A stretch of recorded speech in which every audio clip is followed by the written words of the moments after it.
Hey guys, in this video I will show you how you can fix controller not working in Rocket League with Epic Games client. So let's get started. First of all, you need to open up Steam. If you don't have Steam, just download it and create an account. And I will show you step by step what you need to do here. And believe me guys, it will make sense. So first of all, open up Steam, go to Steam here. On the top left, go to settings, and then on settings, go to a controller tab. Enable controller with a cable or with a Bluetooth, it's up to you. Then test if your controller is truly working. So as you can see here, it's working. And then we need to change a few settings here.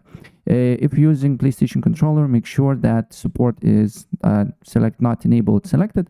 Or if you're using Xbox controller, make sure Steam input is not selected. It's because then controller buttons will switch. So for example, if support is enabled and you're using PlayStation controller, chances are high that in-game bindings will show Xbox buttons, right? So just disable the Steam input and you will be all right. And then and make sure that idle gamepad shutdown timeout is on never, because if set up 5 or 10 minutes, this means after the time period ends, your controller will turn off, right?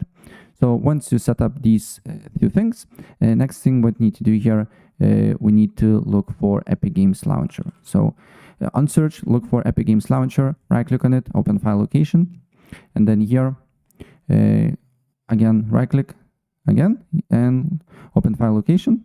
And then you just need to copy the path on the top. Then you need to, on Steam, press add a game, add a non-Steam game. Then you need to wait for a couple of seconds until it loads up, press browse.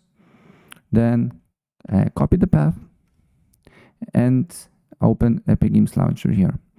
Add selected program. And then Epic Games Launcher should appear on Steam, right? So as you can see here. And what you need to do here when you play the game, when you want to play Rocket League with the controller, is to open up Steam and open up Epic Games Launcher through Steam. And once it's opened, then on Epic Games, you just need to simply play Rocket League. So when it's opened, then go to library, launch a Rocket League like you normally do, and your controller should work. And that's basically it. So if I helped you out, please press like button and subscribe for more. Take care.